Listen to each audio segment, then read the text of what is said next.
Hello, नमस्कार, सत श्री अकाल। स्वागत है आपका वापस से जेवीज IAS में। और जैसा कि आपको पता है, we are at constant endeavour, जहां पे आपकी मदद की जा सके। हम 2022 का प्रीलिम्स एग्जामिनेशन यूपीएससी का कैसे क्रैक करना है, उसके लिए हम सब मिलके साथ में स्टेप्स ले रहे हैं। जैसा कि आपको पता है, मिशन 2022 यानी target 120 plus marks in prelims का ऑलरेडी हमारा एक सेशन चल रहा है। आप उसको हमारे इस चैनल पे, इस प्लेलिस्ट पे जाके देख सकते हैं। आज जो हमारा टॉपिक है वो है रिलेटिंग टू इकोनॉमी। हम यहां बात करेंगे कि अगर आप इकोनॉमी एज अ सब्जेक्ट पढ़ रहे हैं फॉर योर प्रीलिम्स 2022 एग्जामिनेशन, तो ये पर्टिकुलर एग्जाम में आपको इकोनॉमी के कौन कौन से टॉपिक्स हैं जो you can not afford to leave. Rather if in case you are putting your 110% in grabbing all of these points, तो कहीं ना कहीं ये आपको मदद ही करेगा।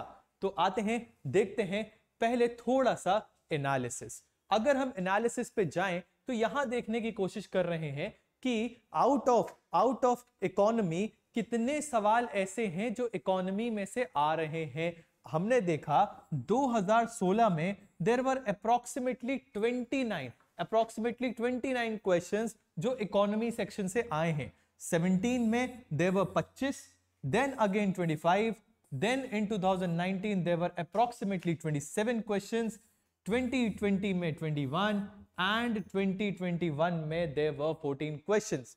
आप देख सकते हो ट्रेंड थोड़ा सा डिक्लाइनिंग है, बट जब भी गिरावट आती है सर, तो बाउंस बैक करना लाइफ में बहुत जरूरी है। और उसी तरीके से पूरी उम्मीद है कि इकोनॉमी भी बाउंस बैक कर सकता है। यानी आपके इस एग्जामिनेशन का जो मेजर चंक है वो इकोनॉमी का आ सकता है। तो ऐसी सिचुएशन में हमें यह पता होना चाहिए कि आखिर ये सवाल आ किस पर्टिकुलर सब्जेक्ट मैटर से रहे हैं। तो हमने इसका थोड़ा सा एनालिसिस करने की कोशिश करी and we came out to a conclusion that money and banking से आपके अप्रोक्सीमेटली 35 क्वेश्चंस आए हैं। अगर बात करें बजट, टैक्स एंड फाइनेंस की, तो 15 questions, inflation and unemployment approximately 5, then we have international trade, BOP, exchange rate, इन सभी से approximately 26 questions have come so far. Then when we talk about the sectors of economy, इधर से आए हैं approximately 13 questions. Then we have micro economics, उससे बहुत कम chunk आता है। तभी हम हमेशा कहते हैं माइक्रो इकोनॉमिक्स को सिर्फ और सिर्फ अंडरस्टैंडिंग बेसिस पे रखें, उस पे ज्यादा समय आप व्यतीत ना करें। Then infrastructure, physical, digital, RBI के अलग अलग इनिशिएटिव्स डिजिटल पेमेंट से रिलेटेड। अगर हम इंफ्रास्ट्रक्चर पे जाएं तो अलग अलग इन्वेस्टमेंट मॉडल्स, ये सारी चीजें जो हैं यहां पे अप्रोक्सीमेटली 11 क्वेश्चंस आए हैं। When we talk about the human development or poverty, approximately 13 questions. Then FDI, FII, international organizations 7 and miscellaneous 8 and miscellaneous 8. In short, यहां से क्या समझ में आता है सर, हमको यहां से अलग अलग सेगमेंट्स मिल गए कि किससे ज्यादा क्वेश्चन आ रहे हैं। उस हिसाब से अगर हम जाएं तो हमने एक ट्रेंड बनाया है, रादर एक अप्रोच बनाई है कि किन क्वेश्चंस को या किन सब्जेक्ट मैटर्स को हमें पहले एड्रेस करना है। अगर हम बात करें सबसे पहले हमें क्या पढ़ना चाहिए ताकि एग्जाम में हम मैक्सिमम स्कोर कर सकें, तो सबसे पहली चीज है sir fiscal policy and government budgeting. इसके बारे में जब आप पढ़ रहे हो तो खास करके आप टूल्स ऑफ फिस्कल पॉलिसी के बारे में पढ़ें। आप ये पढ़ें कि सर रेवेन्यू किस तरीके से आता है सरकार का, या रादर रेवेन्यू रिसीट्स जो हैं वो किस प्रकार से आती हैं। फिर इनमें से कौन कौन सी चीज हैं जो कैपिटल रिसीट्स कहलाती हैं। एक्सपेंडिचर का क्लासिफिकेशन किस प्रकार से होता है। ये वो सारी चीजें हैं जिस पे आपको फोकस ज्यादा करना है। एंड जब हम इस पे फोकस कर रहे हैं, आपने एक शब्द सुना होगा डेफिसिट। डेफिसिट में आपको अलग अलग पैरामीटर से डेफिसिट निकालने को आना चाहिए। For example, what do we mean by fiscal deficit, what do we mean by primary deficit, ये सारे टर्मिनोलॉजीज आपको बाय हार्ट पता होनी चाहिए। Next sir, FRBM act very very very very very important, ये FRBM एक्ट क्या होता है, किस तरीके से इसमें जो है फिस्कल डेफिसिट को अपने कंट्रोल में रखने की बात की जाती है, इससे रिलेटेड कौन सी कमिटीज हैं जिन्होंने अपना जो है रिकमेंडेशन दिया हुआ है, ये सारी चीजें आप यहां कवर करने की कोशिश करें. Once you are done with fiscal policy, then it is the good time to move to money and banking. जब आप money and banking में जाएंगे, सबसे पहले money aggregates के बारे में पढ़ें. When we talk about money aggregates, there are different aggregates such as M1 क्या होता है, M2 क्या होता है, M3 में क्या क्या होता है, and M4 में क्या क्या होता है. What is known as broad money, what is known as narrow money. फिर उसके बाद बात की जाती है high powered money क्या होता है, मनी मल्टीप्लायर क्या होता है. There have been questions again and again from money multiplier, आपको वो भी बहुत अच्छे से आना चाहिए. Then focus upon sir the basic understanding of these CRR, SLR, repo rate, reverse repo rate, MSF, marginal standing facility, ये सारी चीजों की अंडरस्टैंडिंग को डेवलप करें. क्यों कह रहे हैं अंडरस्टैंडिंग, क्योंकि आपको ये कोरिलेट करके आ जाएगा इन्फ्लेशन वाले चैप्टर से कि अगर इन्फ्लेशन को कंट्रोल करना है तो इनमें से क्या स्टेप्स लिए जाने चाहिए, वो सारी चीजें यहां पे जिक्र की जा सकती हैं. ठीक है. Next sir, very important, last year भी एक क्वेश्चन था, बहुत इजी क्वेश्चन था कि अगर आरबीआई को हम कहते हैं lender of the last resort, तो इसका मतलब क्या होता है. तो सर कहीं ना कहीं आरबीआई और उसके फंक्शंस भी हमारे लिए इंपॉर्टेंट हो जाते हैं. नेक्स्ट सर, जैसा कि अभी जिक्र किया था, inflation. Inflation very very very very very important.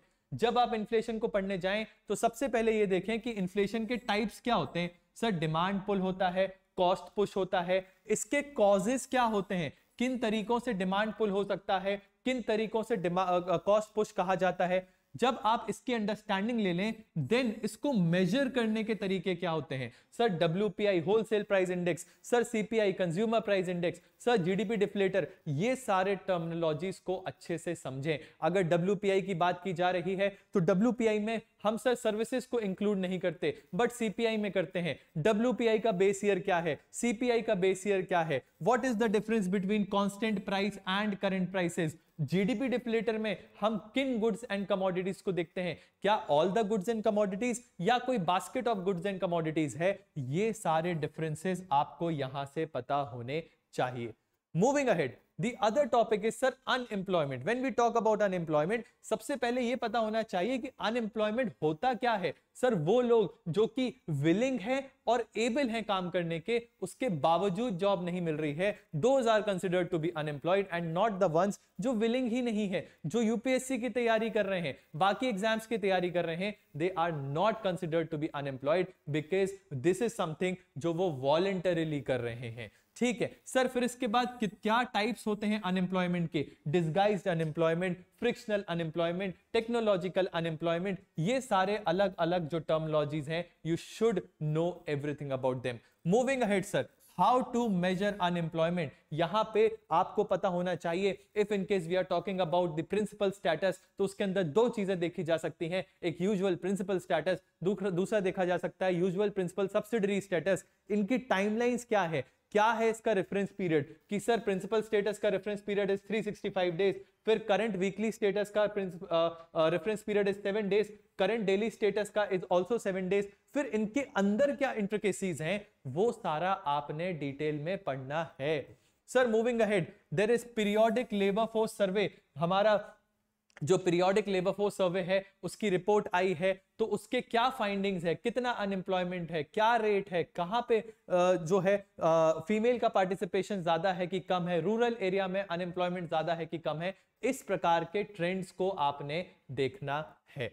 Moving ahead sir, international trade आपने देखा था, मेजर चंक इससे भी सवाल आए हैं. When we talk about international trade, सबसे पहले आपको यह पता होना चाहिए कि सर बैलेंस ऑफ पेमेंट क्या होता है, बैलेंस ऑफ पेमेंट क्या होता है. देन यू शुड नो कि सर करंट अकाउंट ट्रांजैक्शंस और कैपिटल अकाउंट ट्रांजैक्शंस में क्या अंतर है, करंट अकाउंट में क्या क्या आते हैं, कैपिटल अकाउंट में क्या क्या आते हैं, हम इनविजिबल्स किसको बोलते हैं, बैलेंस ऑफ इनविजिबल्स किसको कहा जाता है, ये चीज आपने पता होनी चाहिए. Beyond that sir FDI, FII, ये तो पता ही होना चाहिए किस सेक्टर में कितना एफडीआई अलाउड है ऑटोमेटिक रूट से, किस सेक्टर में कितना एफडीआई अलाउड है through the route of the government, ये चीज आपको पता होनी चाहिए। फॉर एग्जांपल अगर इंश्योरेंस सेक्टर की बात करें तो 49 से बढ़ा के उसको 74% जो है कर दिया गया है। तो this is something you should know about. Next sir, devaluation क्या होता है, डेप्रीसिएशन क्या होता है, या फिर अप्रिसिएशन क्या होता है,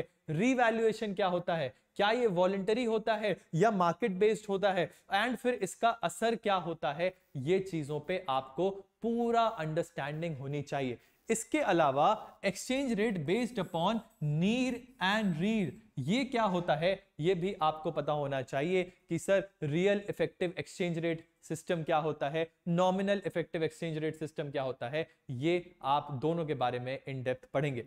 next, moving on to the next topic, सब पॉवर्टी, गरीबी क्या है। सबसे पहले तो आपको उसकी डेफिनेशन पता होनी चाहिए। Once you are well versed with the definition, sir कितनी कमिटीज आई हैं, उन्होंने क्या बताया है कि एक अलग कमिटी आई है, एक लकड़वाला कमिटी आई है, एक तेंदुलकर कमिटी आई है, उन्होंने किस चीज को पैरामीटर बना के मेजर करने को कहा गया है, ये आपने पता होना चाहिए। Then when we are reading about poverty, sir आप पढ़ के आइए प्लीज इनइक्वालिटी के बारे में, आप पढ़ के आइए गिनीज कोएफिशिएंट के बारे में, आप पढ़ के आइए लॉरेंस कर्व के बारे में। Then you should know about inclusive growth, inclusive growth क्या होता है या फिर जॉबलेस ग्रोथ क्या होती है, इसके बारे में भी थोड़ा सा पढ़ें, तब वो आपको इंक्लूसिव ग्रोथ के बारे में और अच्छे से समझा पाएगा। Next sir, different indices are there, अलग अलग इंडाइसेस आती हैं। For example human development index, हमारा मल्टी डायमेंशनल पॉवर्टी इंडेक्स, इन सभी के बारे में आप सारे पैरामीटर्स पढ़ें।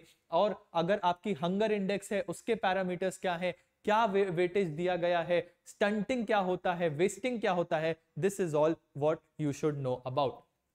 इसके अलावा सर कुछ मिसलेनियस टॉपिक्स हैं जो अभी करंट अफेयर्स में भी चल रहे हैं। फॉर एग्जांपल एमएसपी, तो आपको पता होना चाहिए कि सर एमएसपी क्या होता है, फिर fair and remunerative price FRP क्या होता है, फिर how is MSP different from procurement price, क्या एमएसपी आपकी ओपन एंडेड स्कीम है, इस प्रकार की चीजों पे थोड़ा सा फोकस ज्यादा करें। इसके अलावा जितने different sectors of the economy होता है, प्राइमरी सेक्टर, फिर आपका सेकेंडरी सेक्टर, फिर टर्शियरी सेक्टर, तो ये सारे के सारे सेक्टर्स के बारे में आप एक आइडिया लीजिए। एंड जैसा कि हमने बात की थी इन्वेस्टमेंट के बारे में आपको पता होना चाहिए कि इन्वेस्टमेंट मॉडल्स होते हैं। For example build, operate, transfer, next आपका हाइब्रिड एन्युटी मॉडल, इस प्रकार के जितने भी आपको अलग अलग इन्वेस्टमेंट मॉडल्स दिखते हैं, वो सारे इन्वेस्टमेंट मॉडल्स के बारे में आपको पता होना चाहिए। क्या शेयरिंग है गवर्नमेंट और प्राइवेट सेक्टर के बीच में रिस्पॉन्सिबिलिटीज की या फिर फाइनेंशियली, वो आप अच्छे से समझिए। अब जो सबसे इंपॉर्टेंट चीज है वो ये है कि जो भी टॉपिक आप पढ़ रहे हैं उससे जुड़ा हुआ करंट अफेयर्स आप अवॉइड नहीं कर सकते। करंट अफेयर्स आपकी प्रिपरेशन का एक बहुत अहम अंग बन चुका है, तो प्लीज फॉर गॉड सेक साल भर के करंट अफेयर्स को अपने स्टैटिक के साथ आप इंक्लूड करें और फिर अपनी प्रिपरेशन को कॉम्प्रिहेंसिव बनाएं। रिसोर्सेस क्या होने चाहिए सर, अगर हम रिसोर्सेस पे जाएं तो प्लीज अपने रिसोर्सेस को जितना मिनिमाइज कर सकते हो उतना मिनिमाइज करो। आई वुड सजेस्ट कि आप टॉपिक वाइज जाइए, जो जो टॉपिक हमने पीछे समझे आप रेलेवेंट एनसीईआरटी उठाएं मैक्रो इकोनॉमिक्स की और उस पर्टिकुलर टॉपिक को एनसीईआरटी से पढ़ें, क्योंकि आपको भूलना नहीं है कि ये पेपर सिर्फ आपके लिए यानी उस व्यक्ति के लिए जो किसी एक अच्छी कोचिंग में जाके पढ़ सकता है, ये पेपर सिर्फ उसके लिए नहीं बन रहा है सर, ये पेपर हिंदुस्तान के हर एक बच्चे के लिए बन रहा है जो एक छोटे से गांव में भी रहता है। तो वो गांव में जो बच्चा रहता है उस तक यही किताब पहुंच पाती है, एंड दैट इज व्हाई जो मेजर क्वेश्चंस हैं वो आपको एनसीईआरटी से निकले हुए मिलेंगे। तो प्लीज उसकी महत्वता को समझिए कि पेपर आपका एनसीईआरटी से ही डिराइव किया जाना है, तो एनसीईआरटी को थोड़ा आप इन डेप्थ पढ़ाई करेंगे। इसके अलावा आपके कुछ टॉपिक्स हैं जो आपको लगता है कि स्टैंडर्ड बुक से रेफर करने चाहिए, utilise any standard book of your choice. चाहे तो आप इसकी मैग्रॉ हिल्स की नितिन सिंघानिया ले लो, या आप संजीव वर्मा ले लो, या आपको रमेश सिंह लग रही है रमेश सिंह ले लो, that is completely your choice. आपको बुक समझ में आनी चाहिए। अल्टीमेट एम हमारा ये नहीं है कि हमको किसी एक बुक का फैन बनना है या उसकी समरी लिखनी, नहीं सर। अल्टीमेट एम हमारा है कि हमको वो टॉपिक समझ में आना चाहिए। फिर वो जहां से भी आ रहा हो वो टॉपिक एक बार क्लियर हो जाए। And that is why I am saying make extensive use of internet. जो भी टॉपिक समझ में नहीं आ रहा है तुरंत इंटरनेट पे सर्च करो और जल्द से जल्द अपनी सर्च को सिर्फ उसी टॉपिक तक रखो, भटक मत जाना बीच में, कहीं इंस्टाग्राम या स्नैपचैट की दुनिया में मत जाइएगा। This is what is required. If in case you are doing all of this, I can guarantee you will be in a position जहां आप मेजर क्वेश्चंस को हैंडल कर पाएंगे। ठीक है, all the very best for your exam. Please इसी तरीके से डेडिकेटेड होके पढ़ें और जल्द से जल्द आप अपने इस सिलेबस को खत्म करने की कोशिश करें। Thank you so very much for your valuable time.